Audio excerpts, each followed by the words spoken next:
Hello students, once again I welcome you all on this playlist. पिछले week में जो Monday हमारा निकला है, इस करंट वीक का जो मंडे है, इस मंडे को हमने दो प्रॉब्लम फ्लोट किए थे वीक 3 प्रॉब्लम्स नाम से, जिनमें जो प्रॉब्लम 1 था वो 11th के टॉपिक से रिलेटेड था और सबसे फर्स्ट टॉपिक है कि मोशन अंडर ग्रेविटी, और जो सेकंड प्रॉब्लम था वो 12th के इलेक्ट्रोस्टैटिक्स से रिलेटेड था।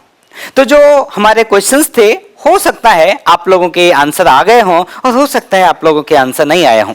तो अगर आपके आंसर चाहे आए हों या फिर नहीं आए हों, आप सॉल्यूशन को जरूर देखिए, क्योंकि कई बार सॉल्यूशन का अप्रोच सीखना भी जरूरी होता है कि किस नजरिए से क्वेश्चन को देखा जाए, किस तरह से उसकी इक्वेशन फॉर्मुलेट किए जाएं, किस तरह से उसकी ड्राइंग की जाए। ये बहुत इंपॉर्टेंट पार्ट होता है।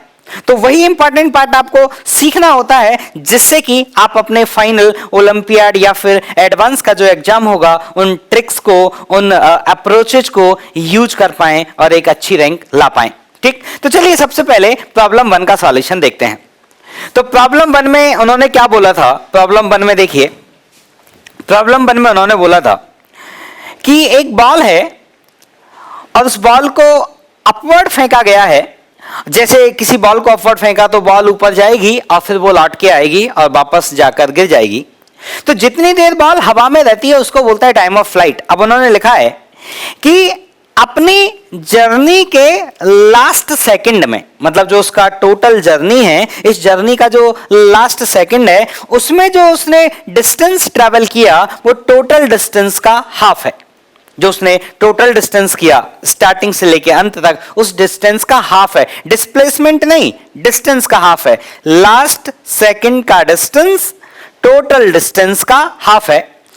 और उन्होंने बोला है कि बताइए कि मैक्सिमम कितना टाइम ऑफ फ्लाइट इस बॉल का पॉसिबल है, और उन्होंने फ्रीडम दी आपके पास कि point of projection and point of landing may be on same horizontal level और may be on different horizontal levels. मतलब जहां से प्रोजेक्ट किया और जहां पर वो बॉल जाकर गिरेगी, ये दोनों पॉइंट सेम हॉरिजॉन्टल लेवल में भी हो सकते हैं और डिफरेंट हॉरिजॉन्टल लेवल में भी हो सकते हैं। आपको दोनों में से कोई भी केस लेना पड़े आप ले लीजिए, लेकिन हमें एम जो है हमारा क्वेश्चन का, या क्वेश्चन जो हमसे पूछना चाहता है, वो ये है मैक्सिमम टाइम ऑफ फ्लाइट कितना संभव है।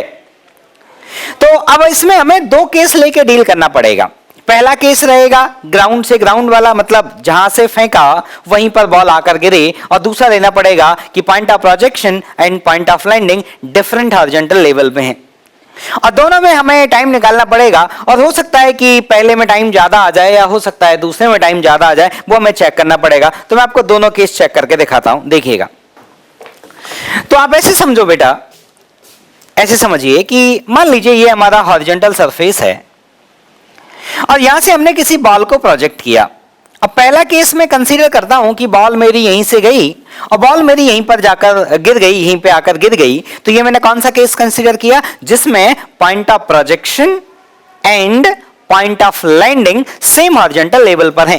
तो ये बॉल ऊपर गई, इस बॉल का कहीं वेलोसिटी 0 हुआ होगा और फिर ये बॉल वापस लौट के आई होगी और ये बॉल वापस धरती पर आकर गिर गई होगी। अब इसमें एक बात समझिए, मुझे एक बात बताइए कि अगर मैं इसकी टोटल डिस्टेंस की बात करूं, तो अगर ये हाइट h है तो इसका टोटल डिस्टेंस हो जाएगा h plus h equal to 2h। इसका टोटल डिस्टेंस हुआ 2h। टोटल का आधा क्या होगा? h। अब उसने बोला है कि लास्ट सेकंड में ये टोटल का आधा चलती है। तो मुझे बताओ बच्चों, यहां से यहां तक जो ये डिस्टेंस है ये टोटल का हाफ है।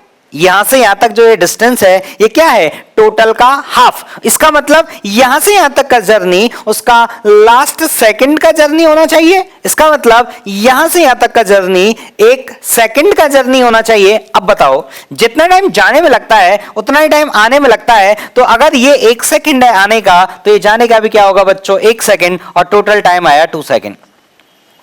इसका मतलब ये हुआ कि अगर मैं प्रोजेक्शन वाला पॉइंट और लैंडिंग वाला पॉइंट सेम हॉरिजॉन्टल लेवल पर कंसीडर करता हूं, तो जो मेरा आंसर आएगा वो आएगा 2 सेकंड। अब मुझे दूसरा सिचुएशन और कंसीडर करके देख लेना चाहिए, क्या पता उसमें टाइम ज्यादा आ जाए और हो सकता है उसमें टाइम कम आ जाए। तो कम अगर आ गया तो ये प्रूफ हो जाएगा कि यही मैक्सिमम।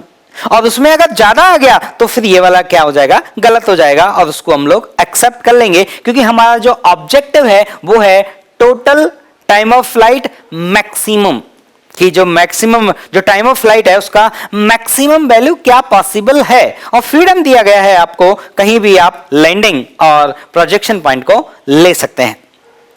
अब दूसरा केस, अब दूसरे केस में जो पॉइंट ऑफ प्रोजेक्शन है और जो पॉइंट ऑफ लैंडिंग है, उन दोनों में ऐसे हो सकता है, जैसे मान लीजिए ये पॉइंट ऑफ प्रोजेक्शन है और मान लीजिए पॉइंट ऑफ लैंडिंग है, तो हो सकता है कहानी ऐसे हो कि यहां से फेंक के वो यहां पर आकर गिरा हो, और यह हो सकता है कहानी ऐसे हो। कौन सी कहानी नहीं होगी, इन दोनों में से कोई एक कहानी जरूर आएगी। ठीक है, तो जरा चेक करते हैं कौन सी कहानी आएगी, क्योंकि हम कोई ऐसे जादूगर तो है नहीं कि जो सपना आ जाएगा कि नहीं ये आएगा, हमको एनालिसिस करना पड़ता है, चेक करना पड़ता है, तब जाकर हम एक कंक्लूजन पर पहुंच पाते हैं।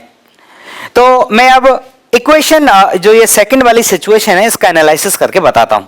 मैं मान लेता हूं कि मैंने किसी v0 वेलोसिटी से उसे फेंका होगा। जब मैंने उसको v0 वेलोसिटी से ऊपर फेंका होगा तो कुछ टाइम के बाद उसकी वेलोसिटी जीरो हो गई होगी, और जब उस कुछ टाइम के बाद उसकी वेलोसिटी जीरो हो गई होगी, फिर वो क्या हुई होगी, बॉल वापस नीचे आई होगी और वो नीचे जाकर कहीं गिर गई होगी, या तो इससे ऊपर ही रहा होगा पॉइंट ऑफ लैंडिंग, और या इससे नीचे रहा होगा पॉइंट ऑफ लैंडिंग, वहां जाकर वो बॉल गिर जाएगा। कौन सा होगा देखते हैं।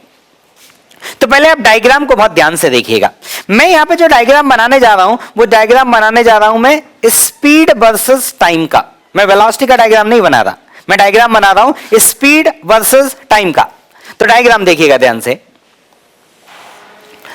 तो ये है स्पीड, ये उस बॉल का स्पीड है, और ये मैं टाइम के साथ उसका डायग्राम बना रहा हूं, और ये है मेरा टाइम वाला एक्सेस। ये है स्पीड और ये है हमारा टाइम वाला एक्सेस। तो अगर मैं स्पीड की बात करूं तो t इक्वल टू 0 पर तो स्पीड उसकी मैक्सिमम थी, क्योंकि मैंने उसको फेंका था इनिशियल वेलोसिटी v0 से। फिर वो जब ऊपर गई थी तो उसकी स्पीड कम होती गई थी। क्यों? क्योंकि वेलोसिटी अपवर्ड थी और एक्सेलरेशन डाउनवर्ड था, और जब वेलोसिटी और एक्सेलरेशन अपोजिट डायरेक्शन में होते हैं तो वेलोसिटी का मैग्नीट्यूड घटता है, और वेलोसिटी के मैग्नीट्यूड को ही स्पीड कहते हैं। तो स्पीड घटता है और स्पीड लीनियरली घटेगा, क्योंकि एक्सेलरेशन कांस्टेंट है। स्पीड घटते घटते जीरो हो गई। ये वाला पॉइंट उस मैक्सिमम हाइट के पॉइंट को बिलोंग करता है, क्योंकि मैक्सिमम हाइट पर वेलोसिटी जीरो होती है, और अगर वेलोसिटी जीरो है तो उसका मैग्नीट्यूड भी जीरो है, मतलब स्पीड जीरो है। तो मैंने माना प्रोजेक्ट करने के t0 टाइम के बाद या फिर t1 टाइम के बाद, प्रोजेक्ट करने के सब मान लेते हैं t0 टाइम के बाद वो बॉल अपने हाईएस्ट पॉइंट पर है। फिर क्या होगा, वो हाईएस्ट पॉइंट से नीचे आई होगी, मतलब उसकी वेलोसिटी का मैग्नीट्यूड अब इंक्रीज किया होगा, क्योंकि नीचे डाउनवर्ड ही होगा वेलोसिटी और डाउनवर्ड ही होगा एक्सेलरेशन। एक्सेलरेशन किसके कारण है? ग्रेविटी के कारण है। तो उसका स्पीड अब बढ़ेगा। तो अब स्पीड का ग्राफ कुछ इस तरह से आएगा। अब मैं ये नहीं जानता कि ये स्पीड का ग्राफ इस वाले पॉइंट को क्रॉस करेगा या नहीं करेगा। मैं पूरे सॉल्यूशन के दौरान इस पॉइंट को मैं कभी यूज नहीं करूंगा कि ये मेरा पॉइंट है वो इससे ऊपर है या नीचे है। तो अगर मैंने ये बात नहीं यूज करी कि ये वाला जो पॉइंट है ये इससे ऊपर है या नीचे, इसका मतलब मैंने ये यूज नहीं किया कि जो मेरा पॉइंट ऑफ लैंडिंग है वो प्रोजेक्शन से ऊपर है या नीचे। ठीक, अब देखिए थोड़ा मैं ग्राफ बड़ा बना लेता हूं।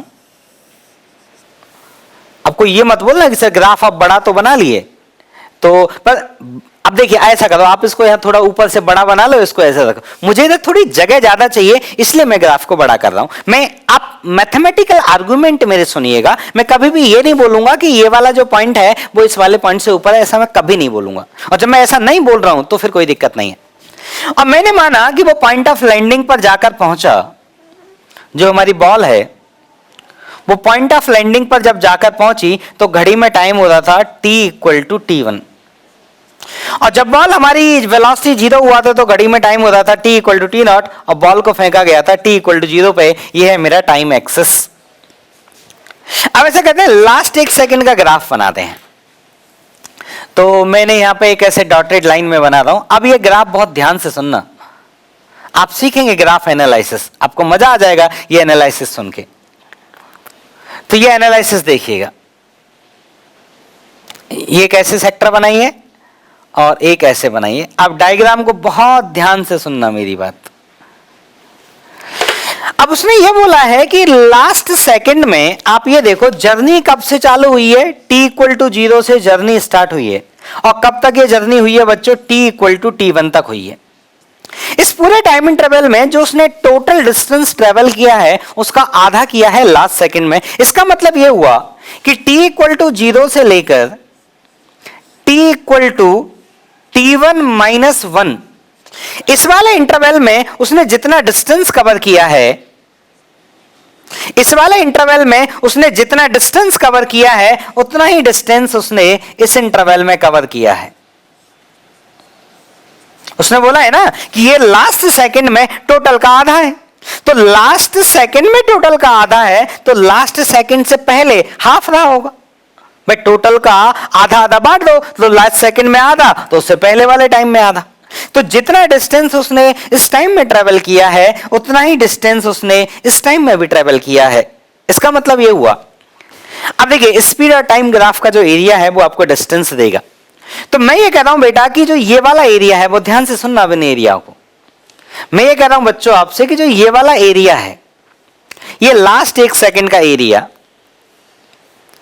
ये लास्ट 1 सेकंड का एरिया और ये वाला एरिया, ये वाला एरिया, ये एरिया बराबर होना चाहिए। दैट ब्लू वाले शेडेड एरिया, ये ब्लू वाला शेडेड एरिया और ये ब्लैक वाला शेडेड एरिया, ये दोनों कैसे होने चाहिए बेटा? बराबर होने चाहिए। कौन कौन? That black one and that blue one. क्यों? क्योंकि जितना डिस्टेंस वो अपने लास्ट सेकंड में कवर करेगा,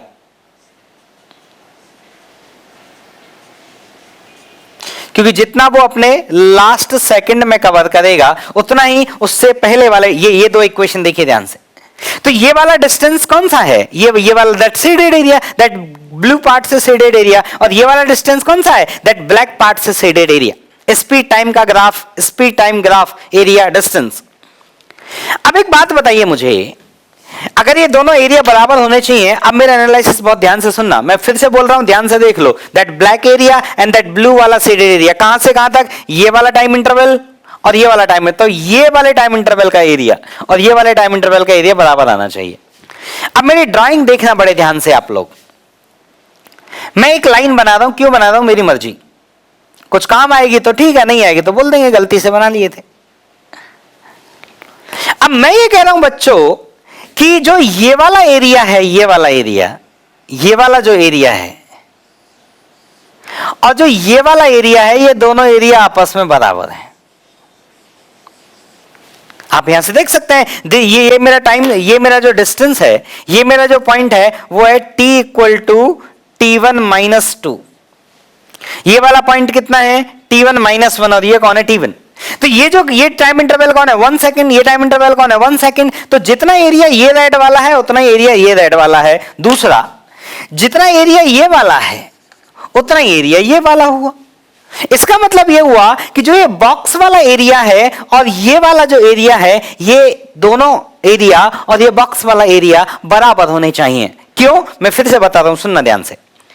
क्योंकि इतने टाइम इंटरवल का डिस्टेंस इतने टाइम इंटरवल के डिस्टेंस के बराबर होना चाहिए था। तो ये वाला टोटल एरिया और यहां से यहां तक ये वाला टोटल एरिया बराबर होना चाहिए था। अब मैंने इनमें सिमिलरिटी देखी तो बोला ये एरिया बोल रहा है मैं इसके बराबर हो गया, ये ट्रायंगल बोल रहा है मैं इसके बराबर हो गया। तो इस बॉक्स की जिम्मेदारी हो गई इन ट्रायंगल्स के बराबर होना। अब इस ट्रायंगल्स का एरिया कितना होगा वो मैं इक्वेशन लिखने जा रहा हूं। तो देखो, पहले इस बॉक्स का एरिया लिख लेते हैं। ये जहां से यहां तक कौन है? ये यहां तक है। स्पीड में चेंज कितना आया होगा? तो स्पीड में चेंज g के मैग्नीट्यूड के बराबर आया होगा, क्योंकि ये टाइम इंटरवल कितना है बच्चों? 1 सेकेंड। दिस इज g, और ये टाइम इंटरवल कौन है? 1 सेकेंड। उसका एरिया कितना आएगा? g into 1। ये एरिया कितना आएगा? इधर वाला ये आएगा half g t0 square plus ये कितना आएगा बच्चों? तो इसको मैं लिख सकता हूं हाफ g t1 माइनस 2 का square, half g t1 minus 2 का स्क्वायर।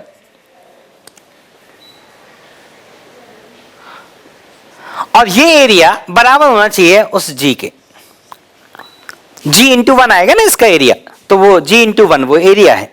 ठीक, अब इसको सॉल्व करना है। कैसे सॉल्व करेंगे? आप ऐसे करिए, g को कॉमन लेके काट दीजिए। तो g को जब आप कॉमन लेके काटेंगे और 2 का आप मल्टीप्लाई कर दीजिए बच्चों, तो ये आया t0 square plus t1 minus 2 का whole square that equal to 2। आपको किसका वैल्यू चाहिए? आपको t1 का मैक्सिमम वैल्यू चाहिए। तो t1 कितना आएगा बच्चों? यहां से t1 माइनस 2 जो आया वो आया root of 2 minus T naught square. ठीक, तो ये आया आपके पास T1। कितना आया बच्चों? T1 आया 2 plus root of 2 minus T naught square. आपको क्या चाहिए? आपको इस T1 का वैल्यू सबसे मैक्सिमम चाहिए। तो T1 का वैल्यू सबसे ज्यादा कितना आएगा? तो देखिए चेक करते हैं एक बार, इसका कैलकुलेशन देख लो, कहीं कोई गलती नहीं होनी चाहिए। ये टाइम टी नॉट है, हाँ देखो गलती हो गया। ये जो मेरा टाइम इंटरवल है, ये मेरा टाइम इंटरवल कितना होगा? T1 minus 2 minus T not. तो ये जो टाइम इंटरवल है ना बच्चों, ये होगा T1 minus 2 minus T naught का होल स्क्वायर। ये वाला एरिया दैट इक्वल टू जी। यहां पे लिखते हैं T1 minus 2 minus T not. हाँ, अब देखिएगा ध्यान से। तो ये जो इक्वेशन आया मेरे पास, मुझे किसका वैल्यू चाहिए? मुझे T1 का वैल्यू चाहिए। तो कैसे लिखेंगे? तो देखो ये आया T1 minus 2 minus T not, जी जा चुका है और यहां पे हमारे पास 2 बचा हुआ था, that equal to under root of 2 minus T naught का स्क्वायर। ठीक, अब T1 चाहिए तो बाकी सब चीजों को उधर फेंक दो। तो आप यहां तक पहुंच चुके हैं कि ये एक आपके पास फंक्शन है और इस फंक्शन में जो अननोन है आपके पास वो है टी नॉट, और आपको इस T1 का मैक्सिमम वैल्यू चाहिए। तो देखो मैक्सिमम मिनिमा कैलकुलेट करने के एक सबसे सिंपल तरीका जो आपको 11th के स्टार्टिंग में सिखाया जाता है, डिफरेंशिएशन। सबसे आसान, सबसे स्टैंडर्ड तरीका। तो आप क्या करिए, इसको टी नॉट के रिस्पेक्ट में डिफरेंशिएट कर लीजिए। ठीक, तो जब इसको टी नॉट के रिस्पेक्ट में डिफरेंशिएट करेंगे, देखो बच्चों क्या आएगा? ये आएगा 2 प्लस 1। यहां देखता है डिफरेंशिएशन क्या आएगा। अब मैं देखो इस डिफरेंशिएशन को डायरेक्ट लिखता हूं, आप लोग देखना ध्यान से। मैं डायरेक्ट लिख रहा हूं इसको, तो ये पावर है 1/2 आएगा, 2 ये आएगा minus of T naught upon under root of 2 minus T naught square. मुझे चेक करने दो, 1/2 माइनस 2 टी नॉट। ठीक है, ये और ये 2 नहीं आएगा, ये आएगा इसका डिफरेंशिएशन। और आप जानते हैं जब भी कभी T1 का मैक्सिमम या मिनिमम वैल्यू आता है तब इस डिफरेंशिएशन को 0 होना होता है। इसका मतलब इसकी वैल्यू क्या पुट करते हैं हम बच्चों? 0। और जब हम इसको 0 पुट करेंगे, इसका मतलब 1 minus T naught upon under root of 2 minus T naught square. इसको अगर हम 0 पुट करेंगे तो यहां से सॉल्व करिए आप, टी नॉट का जो वैल्यू आएगा वो कितना आएगा? 1। तो यहां से सॉल्व करेंगे आप बच्चों, तो टी नॉट का वैल्यू कितना आ गया? 1। और अगर टी नॉट का वैल्यू 1 आ गया, अब आप इसको डबल डिफरेंशिएशन करके भी चेक कर सकते हैं। ये मैक्सिमम वाला पॉइंट है, तो आप इसमें क्या करिए, टी नॉट को 1 पुट कर दीजिए। और जब आप इसमें टी नॉट को 1 पुट करेंगे तो आपके जो T1 का मैक्सिमम वैल्यू आएगा, T1 मैक्सिमम, वो कितना आएगा बच्चों? 2 प्लस 1 एंड 2 माइनस 1 स्क्वायर 1। तो वो कितना आ गया? 4 सेकेंड।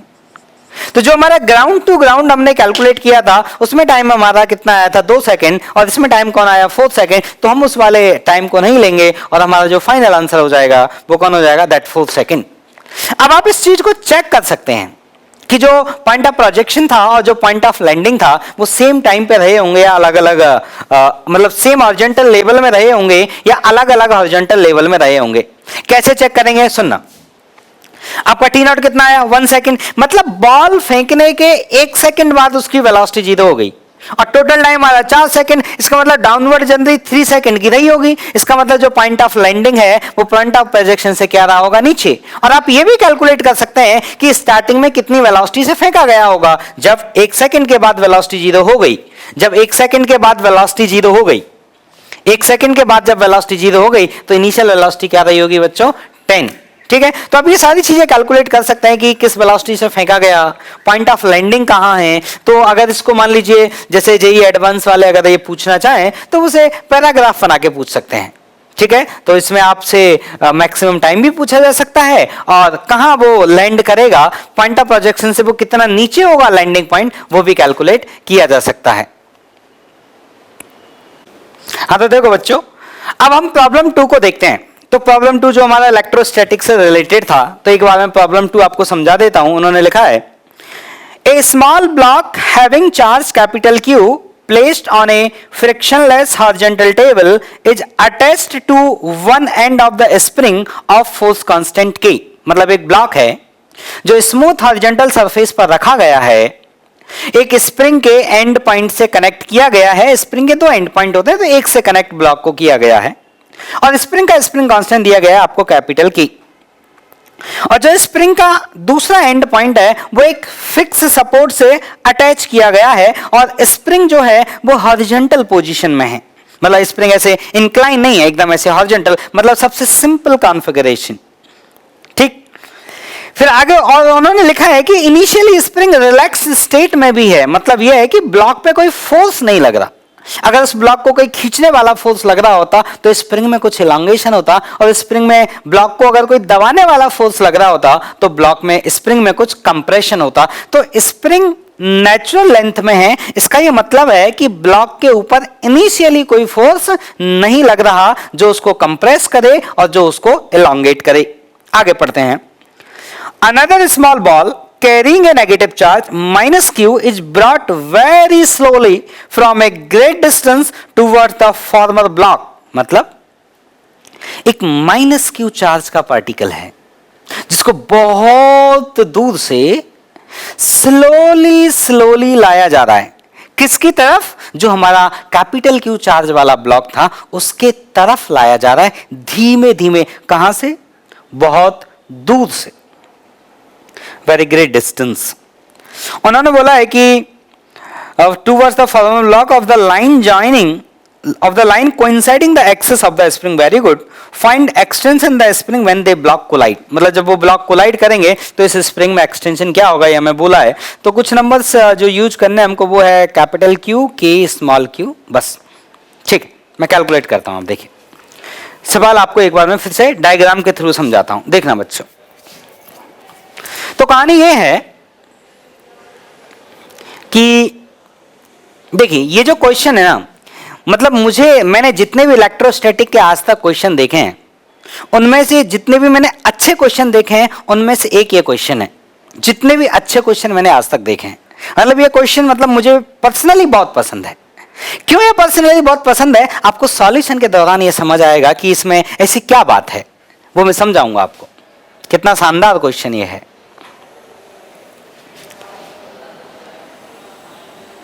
ठीक बच्चों, तो कहानी ये है, देखिए। तो कहानी यह है कि जैसा कि उन्होंने बोला था कि स्प्रिंग का जो एक साइड है वो एक फिक्स सपोर्ट से लगाया गया है और स्प्रिंग का जो दूसरा साइड है जो एक ब्लॉक से अटैच किया गया है, और उस ब्लॉक को जो चार्ज दिया गया है वो है कैपिटल क्यू, और जो स्प्रिंग यूज की गई है उस स्प्रिंग का स्प्रिंग कांस्टेंट है के, और इनिशियली जो स्प्रिंग थी वो नेचुरल लेंथ में थी। This is spring, this is block having charge capital Q, spring constant के, और बहुत ग्रेट डिस्टेंस है। अब ग्रेट क्या, मैं इनफाइनाइट यहां तो बना नहीं सकता ना, तो मैं यहां बना देता हूं minus Q. This is my point charge minus Q, जिसको इधर लाया जाएगा very very slowly. Very slowly का मतलब वेलोसिटी लगभग जीरो है। वेरी स्लोली का क्या मतलब हुआ? वेलोसिटी लगभग जीरो ही है। तो हो क्या रहा है इस पूरे सिस्टम में? इस सिस्टम को समझिए। देखिए सिस्टम के बारे में दो लाइन बोलता हूं शुरुआत में आपको, हो सकता है वो लाइन आपको समझे तो बहुत अच्छी बात है, नहीं समझे तो भी कोई बात नहीं, फिर मैं सॉल्यूशन के बाद वो आपको लाइन समझेंगे। कितनी शानदार लाइन थी ये सिस्टम। ये जो प्रोसेस इस सिस्टम में हो रहा है, जैसे कि आप थर्मोडायनेमिक्स में बात करते हैं, ये प्रोसेस जो इस सिस्टम में हो रहा है, इनिशियली ये प्रोसेस एक क्वासी स्टैटिक प्रोसेस है। ये प्रोसेस कैसा है बच्चों? क्वासी स्टैटिक प्रोसेस है। लेकिन एक ऐसा टाइम आएगा जब ये प्रोसेस क्वासी स्टैटिक नहीं रह जाएगा, इसमें एक सडन चेंज आएंगे। ठीक, अब मैं समझाना चालू करता हूं। देखो ये जो माइनस क्यू वाला ब्लॉक है, इसको बहुत धीमे धीमे जब हम बहुत दूर से इसके नजदीक लेकर आएंगे तो इन दोनों में अट्रैक्शन फोर्स बढ़ेगा। क्योंकि डिस्टेंस बहुत ज्यादा है तो अट्रैक्शन फोर्स बहुत थोड़ा सा होगा, क्योंकि डिस्टेंस बहुत ज्यादा है। लेकिन जो वो बहुत थोड़ा सा फोर्स है वो धीमे धीमे ग्रो करेगा। क्यों ग्रो करेगा? क्योंकि इनके बीच का डिस्टेंस जो है वो डिक्रीज करेगा। क्यों डिक्रीज करेगा? क्योंकि ये चल के आ रहा है। तो क्या होगा जब ये माइनस क्यू इस कैपिटल क्यू की तरफ चल के आएगा तो अट्रैक्शन फोर्स बढ़ेगा, बहुत धीमे धीमे बढ़ेगा। तो ये स्प्रिंग में भी क्या होगा? एलोंगेशन धीमे धीमे बढ़ता जाएगा, और ये जो कैपिटल क्यू है ये क्वासी स्टैटिकली राइट साइड में शिफ्ट होगा। Capital Q quasi statically right side में शिफ्ट होगा, या फिर शुद्ध देसी भाषा बोलूं तो बहुत स्लोली स्लोली राइट साइड में शिफ्ट होगा। किसकी बात कर रहे हैं हम? कैपिटल क्यू की बात कर रहे हैं। ठीक, मतलब कैपिटल क्यू का जो मूवमेंट है वो एक क्वासी स्टैटिक प्रोसेस है। अब मैं ये कह रहा हूं कि जब कैपिटल क्यू इस डायरेक्शन में चलते हुए जाएगा, लेकिन वेरी स्लोली चलते जाएगा, और स्प्रिंग में जो एलोंगेशन आएगा वो इस बात पे डिपेंड करेगा कि ये कितना आगे चलता आ रहा है। तो ये आगे चलता आएगा, स्प्रिंग में एलोंगेशन होता जाएगा, और कैपिटल क्यू स्लोली शिफ्ट होता जाएगा। Capital Q always in equilibrium, capital Q always in equilibrium. ठीक, तो हमारा कैपिटल क्यू हमेशा किस में रहेगा? इक्विलिब्रियम में रहेगा। ठीक, अच्छा, इस माइनस क्यू को कौन लेके आ रहा है? अरे भाई साहब, कोई आदमी ला रहा होगा पकड़ के, ऐसा नहीं है कि उसको छोड़ दिया वहां पे। उसको छोड़ दिया होता तो दौड़ते दौड़ते आता वो। कोई एक्सटर्नल एजेंट है, और उस एक्सटर्नल एजेंट ने इस माइनस क्यू को अपने हाथ से पकड़ा है, और वो ऐसे धीमे धीमे लेके आ रहा है इसको। अब उन्होंने पूछा है कि इन दोनों में जब टक्कर होगी, इन दोनों में क्या होगी? टक्कर होगी। तो इन दोनों में जो टक्कर होगी वो उस समय पे स्प्रिंग का एलोंगेशन कितना होगा, ये उन्होंने पूछा है। तो अब बोलेंगे सर टक्कर क्यों होगी? आप तो कह रहे हैं कि ये ऐसे चल के आएगा और ये धीमे धीमे धीमे धीमे ऐसे चलता जाएगा। होगा क्या? एक पॉइंट के बाद ये धीमे धीमे नहीं चल पाएगा, इसको तेज चलना पड़ेगा। क्यों तेज चलना पड़ेगा? आप ये सोचो, इस पे राइट साइड में लग रहा है इलेक्ट्रोस्टैटिक फोर्स, और इधर लग रहा है स्प्रिंग फोर्स। समय के साथ इलेक्ट्रोस्टैटिक भी बढ़ेगा और स्प्रिंग फोर्स भी बढ़ेगा। अब सोचो, इलेक्ट्रोस्टैटिक फोर्स के बढ़ने का रेट अगर ज्यादा हो जाए स्प्रिंग फोर्स के बढ़ने के रेट से, तो इस ब्लॉक पे एक नेट फोर्स इस डायरेक्शन में आ जाएगा, और जो इसको इस डायरेक्शन में खींचेगा, और जब वो इसको इस डायरेक्शन में खींचेगा तो ये वाला फोर्स और बढ़ेगा, क्योंकि डिस्टेंस क्या होगी? और कम होगी। तो ये वाला ब्लॉक क्या होगा? फिर एक्सेलरेटेड मोशन में चल के जाएगा, और इसका एक्सेलरेशन बढ़ता ही जाएगा, बढ़ता ही जाएगा, बढ़ता ही जाएगा, और ये जाके उस फॉर्मर माइनस क्यू से टकरा जाएगा। ठीक, अब इसी एनालिसिस को मैं मैथमेटिकली करके दिखाता हूं, देखिएगा। तो मैं मान लेता हूं कि किसी समय पे, मैं मान लेता हूं बच्चों, किसी समय पे माइनस स्मॉल क्यू यहां पर है,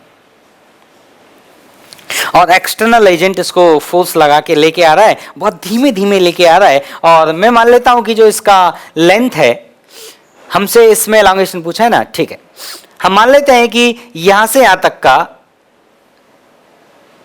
इसका जो लेंथ है यहां से यहां तक का, उसको मान लेते, चलिए ब्लॉक को, ये यहां से यहां तक का नेचुरल लेंथ लीजिए। ये यहां से यहां तक का कौन है बच्चों? Natural length. अब जब मेरा माइनस क्यू वाला ब्लॉक यहां पर है, तो कैपिटल क्यू वाला भी आगे गया होगा, स्प्रिंग में कुछ एलोंगेशन आया होगा, तो मैंने माना मेरा कैपिटल क्यू यहां तक पहुंच गया, मेरा ब्लॉक यहां तक पहुंच गया, और ये जो डिस्टेंस हो गई वो हो गई x। तो जो स्प्रिंग में एलोंगेशन है, वो स्प्रिंग में एलोंगेशन कितना है बच्चों? x।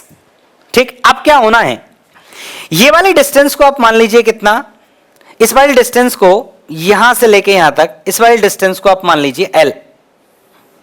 मतलब जो माइनस क्यू का जो डिस्टेंस है, उसको आप इस नेचुरल लेंथ वाली पोजीशन से मेजर करिए। इसको अच्छा डायग्राम बना लेते हैं। ठीक, ये है natural length.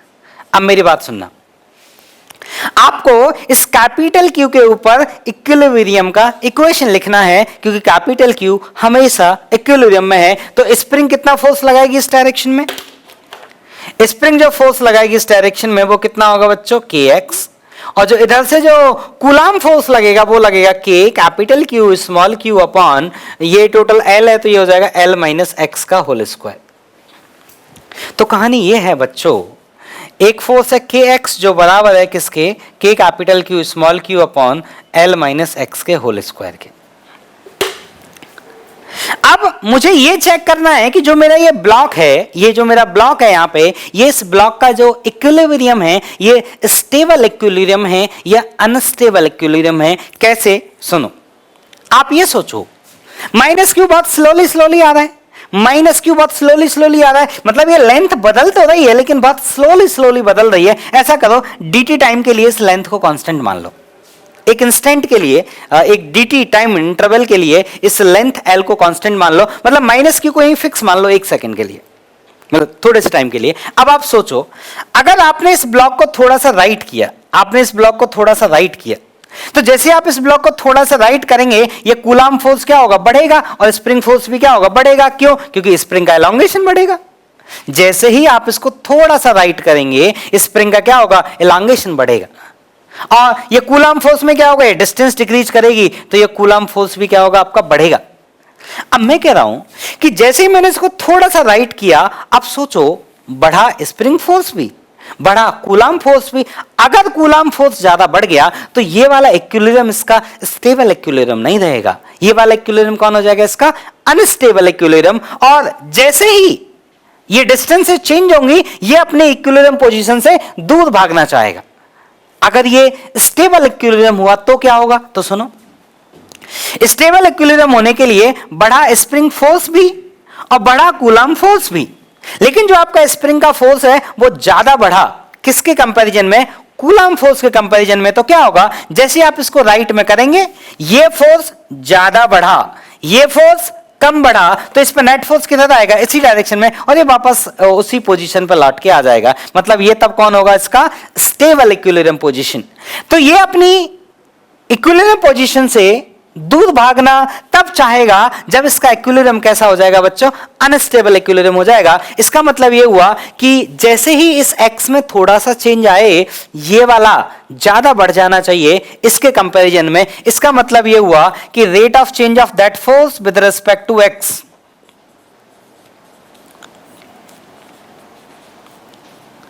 Rate of change of that force with respect to X ज्यादा हो जाना चाहिए rate of change of X with of that force के एक्स।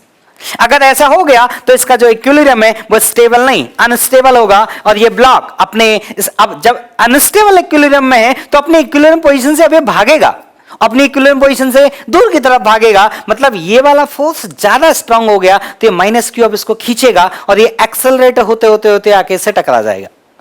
इसका एक्सेलरेशन कंटिन्यूअसली बढ़ेगा।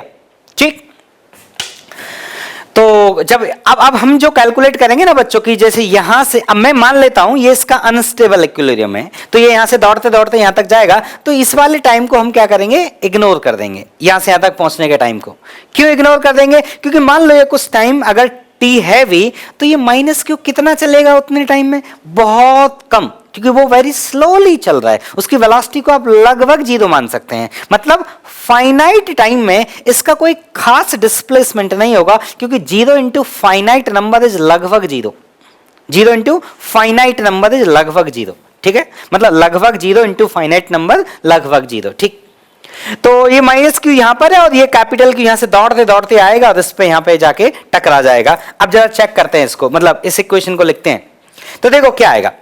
तो जैसे ही अब इससे कितना ज्यादा होना चाहिए, अरे इससे अगर ये चींटी सा भी ज्यादा हो गया ना, ये वाली चीज अगर इससे चींटी से भी ज्यादा हो गई ना, तो वो उसका जो इक्विलिब्रियम है वो अनस्टेबल इक्विलिब्रियम हो जाएगा। वो अपनी इक्विलिब्रियम पोजीशन छोड़ के भागेगा और उस माइनस क्यू से जाके टकराएगा।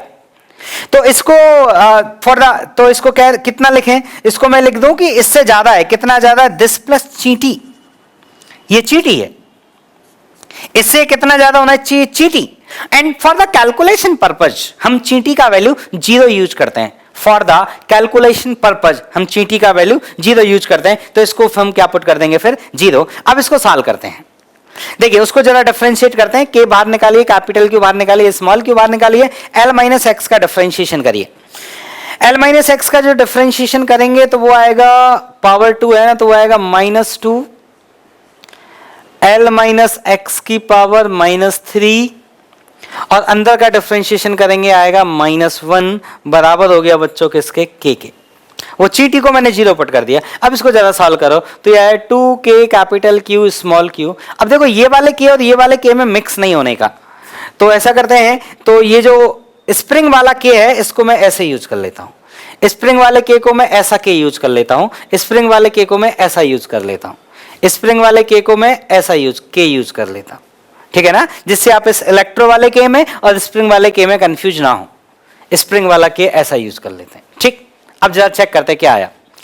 ये आया अपने पास एल माइनस एक्स का होल क्यूब, ये बराबर है किसके, इस कैपिटल के। ठीक, अब एक बात और सुनना, तो अगर मैं यहां से अब मुझे कैलकुलेट क्या करना है कि उस समय पे स्प्रिंग में एलोंगेशन क्या होगा, मतलब मुझे ये L कैलकुलेट करना है, मतलब मुझे इस x को एलिमिनेट करना होगा। तो आप क्या करिए, इस वाले इक्वेशन से L माइनस एक्स का जो होल स्क्वायर है इसका वैल्यू निकालिए इस वाले इक्वेशन से, और वहां पे ले जाके उसको पुट करिए। तो देखिए पुट करते हैं, ऐसा करते हैं, 2 अपॉन L माइनस एक्स को हम साइड कर लेते हैं। देखो मैंने क्या किया, 2 अपॉन L माइनस एक्स को मैंने साइड कर लिया। कौन बचेगा, k capital Q small Q upon L minus X का whole square, k capital Q small Q upon L minus X का होल स्क्वायर। उसकी वैल्यू किसके बराबर है, स्मॉल k इंटू एक्स के बराबर है। तो वो हो जाएगा small k, sorry that spring constant k into x, ये बराबर है इस k के। देख लो यहां से, ये k से k कट गया तो क्या आया बच्चों, ये आया 2 of X that equal to L minus X. तो यहां से जो x का वैल्यू आया वो बच्चों आया L/3।